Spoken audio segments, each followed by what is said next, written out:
$40 and you can turn this right here into this right here.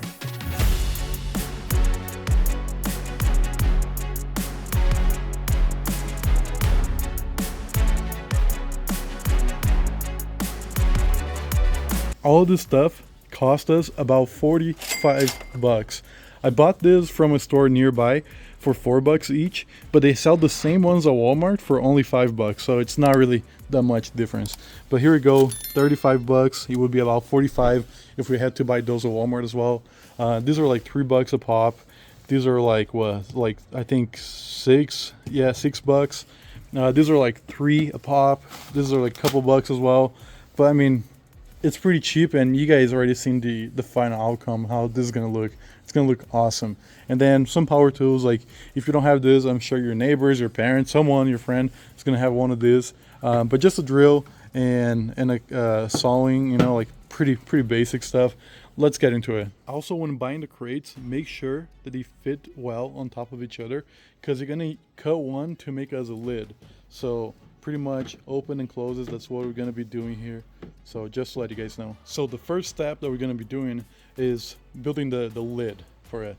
So one of the crates, we're going to be cutting them, and I'm going to cut, for me it's like right about right here, like right below the circles, all around the whole crate. So then it has a little space for you to put stuff on the top as well and not fall around. Like I said, I just go around cutting right here on the top, leaving one of the circles, and you should be fine. Here we go. Not super straight, but we got one of the sides already. Here we go. We just cut it.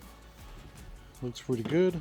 Now all you got to do is just sandpaper this a little bit so it's a little bit more smooth. This is the only sandpaper I have, so cope with me. Here we go. A lot more smooth all around. Okay, with the drill now, what we're going to be doing is this area right here, we're going to be making a hole on the top and a hole on the bottom. Same thing on both sides.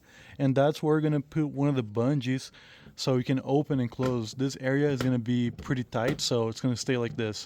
Okay, after making those holes, you're going to have to sacrifice one of your bungees.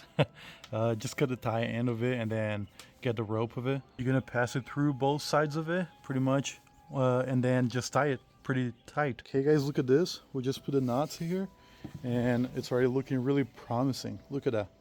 Open and closes right in place. Okay, you don't have to worry about that. And it's not gonna lose track, so it's always on the right spot. That's pretty good. And guys, here's how it's looking so far. And one thing I didn't realize is I already have 2 pole holders on my kayak, so I'm not gonna need 4 as I'm thinking I'm gonna be doing. So this time I'm only gonna be adding the 2 pole holders on the back side right here, because I already have these ones right here. So since I have those ones, I really don't need to add all 4 to this build. But if you want to, you can add 2 in the front and 2 in the back. So for me to be able to put this rod holder in here, I'm gonna have to make an adjustment, which I'm gonna have to make 2 holes on the side of this thing to pass the zip tie. And same thing right here, I'm gonna have to make 2 little holes right here. I don't want to put it lower, this thing, because the lip is going to be hitting right here and you don't want that. So I'm going to put it a little up higher as well. Here we go guys, very easy to make the holes. Okay guys, we got the first pole holder with the zip tie inside, and we just gotta now make the bottom one hole here and then just strap it as well. Here we go guys, we got the first one already done. So just cut the tie ends of the zip tie, and it opens and closes still perfectly, not a problem. And yeah, let's do the other side now. Okay, we just got the other one in. Just gotta cut the zip ties again. Look at this guys, it's already looking really good. Both sides have the pole holders and everything. Open and closes very easily. But now we're gonna work on the inside of the box. Okay, now that we're working on the inside, we're gonna get those bungees and we're gonna add them to the side right here. So we pretty much put a spacer between those tackle boxes, and we're gonna drill some holes so these are not in the way, and we're gonna be able to tighten them and they're gonna look much better. Okay, so I just made those little holes right here on each side where we're gonna be able to pass the hook through. And guys, this is what I mean, okay? Bend the hook so it won't come out and you won't be like grabbing random stuff inside your tackle box. Here we go guys, this is how the tackle box is looking so far. We have all the bungees in place, so if you want to take the middle one, you can take, and the other ones won't fall around, you know, and jiggle around. So here we go, you can take this one, Put it back in place. The first one, very easy, very simple. And look how clean it looks, honestly. I normally don't bring more than 3 tackle boxes, so that's plenty for me. And I have more extra space for like some random stuff in the back, maybe some tools, some pliers, you know, some like random stuff that I need. And here it's where it gets crazy.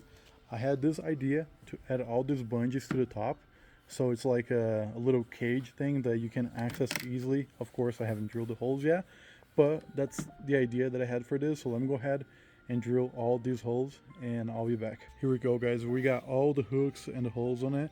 All I gotta do now is actually close the hooks a little better, so you know they don't hook on things, they don't come out as easily. But look how clean this looks. Like, you can put something here, it's easy to access it, and you won't come out easy. So it's pretty nice. Okay, we got the hooks a little bit more tight so they won't come out as easy. But we're missing one thing, and that's a way to seal this box so it doesn't open as easy, like a hatch. And we're also going to be using another one of these guys. The idea that I had for this, which is probably what's going to be, I'm just going to hook this on top right here. I'm going to make a little hole right here on the bottom and put this, and I'm going to add a little zip tie right in the middle right here.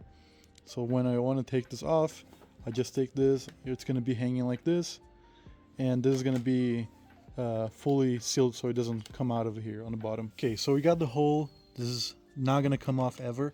We got a zip tie to hold this, and this right here, it's going to hang like that. But I think it's still a little too loose. I don't want it to open this much if we ever need to fall off. So I'm going to cut a little bit of this and tie it again so it's a little bit more tight, this little bungee right here. Okay, I've cut about this much rope out of it, and you can see it's much more tight right now. So you just gotta put that on the top, and it's pretty tight now. So if this falls in the water, your tackle is gonna be 100% safe. It's not gonna open like almost nothing. So I mean, that's pretty good. And then whenever you want to leave it, just do it like that. It's gonna be hanging right in front right here, so it's not gonna go anywhere. And I think that's pretty much it, guys. I'm not gonna lie, I love this. It looks so good, actually. And the cool thing is, like, it stays open like this. I didn't plan to do that. It falls eventually, but I mean, it looks super clean. It looks super nice. It's gonna be super safe as well with the latch here on the front. You got the rod holders. Let's put this in a kayak and take a look. Here you go, guys. I think this looks really good, actually. It's gonna be super easy to use. Just take the latch off, and I mean, your stuff in here. I added some stuff so you guys can see how much space there is, but like, just like this little thing right here, you don't think about it, but this is pretty big, you know, like, and sometimes you don't have the space for it. This fits just fine in the back of here. It's easy to take the stuff out. Like I say, you can put the names of like what type of lures are in each thing, so it's easy for you to see. You can take them off, and if you take the middle one, the other ones that won't fall around or like wiggle around, they're gonna stay in place. Same thing like first one or the last one. You can move this freely without, you know, like bothering the rest of the stuff's gonna fall around or move around. So looks really nice. One thing that I want to point off is, like, I've seen videos of people using zip ties to hold the stuff off, and I do know zip ties, they break with too much friction. So like with time, like opening and closing, of course it's going to run off as well, but like zip ties break much easier, and this stuff has elasticity, whatever is the name. So it's going to be lasting way longer. I'm not adding anything to hold the rods safe if you fall in the water, because in my opinion they're pretty firm, but I also use rod floaters on my stuff, so if they fall in the water, they're not going to sink and I'm not going to lose them. They're going to be floating, which is the nice part about it. So yeah, but guys, thanks so much for watching. Please don't forget to subscribe and smash the like button if you want to see more DIY projects. I think this one was pretty simple. It took me about like an hour and a half with all the right tools to make everything works in this, and I'm for sure going to be using this for a long time. Thanks so much for watching. I'll catch you guys in the next video. Peace.